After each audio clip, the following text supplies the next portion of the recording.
కాబట్టి ఉత్తరాంధ్రలో ఉద్దానంలో దాదాపు 700 కోట్ల రూపాయలు పెట్టి హాస్పిటల్ కట్టించారు కిడ్నీ పేషెంట్ల కోసం అని చెప్పి. అదేవిధంగా విజయనగరం కావచ్చు లేదా పార్వతీపురం కావచ్చు, ఉత్తరాంధ్రలోనే 650 కోట్ల రూపాయలు పెట్టి ఒక్కొక్క మెడికల్ కాలేజీ కట్టించారు.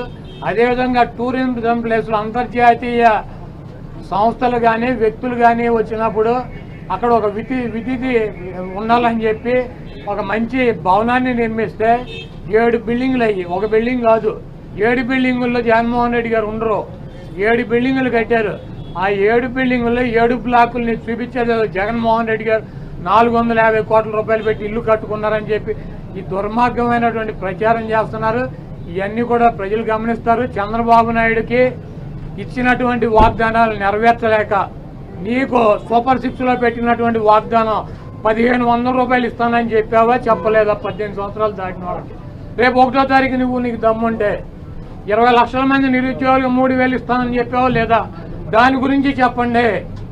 నువ్వు దొంగ వాగ్దానాలు చేసి అధికారంలోకి వచ్చావు. నువ్వు దాని గురించి మాట్లాడండి. ముందు మీరు ఈ వాగ్దానాలను డైవర్ట్ చేయాలని చెప్పి ఒకటి తీసుకెళ్ళి 4 కెమెరాలు బాత్రూములు లెట్రిన్లు టబ్బుల్లో పెట్టి 30 లక్షలు పెట్టి బాత్రూమ్ కట్టాడు. జగన్మోహన్ రెడ్డి గారు ఇల్లు అది. జగన్మోహన్ రెడ్డి గారు ఎప్పుడన్నా ప్రభుత్వ కార్యాలయాలు ఉన్నాడా? జగన్మోహన్ రెడ్డి గారు ఎప్పుడన్నా ప్రభుత్వం గెస్ట్ హౌస్లో ఉన్నాడా? జగన్మోహన్ రెడ్డి గారు ఇల్లు కట్టించుకుని వెళ్తాడు వైజాగ్. నీకు మళ్ళీ ఎవడెవడ కొంపలో దూరేటువంటి పరిస్థితి జగన్మోహన్ రెడ్డి గారికి ఉండదు. కాబట్టి జగన్మోహన్ రెడ్డి గారికి కట్టించినటువంటి ఇల్లు కాదు అది టూరిజం సంస్థ ద్వారా టూరిజానికి సంబంధించి కట్టించినటువంటి 7 బ్లాకులు వాటిని కట్టారు.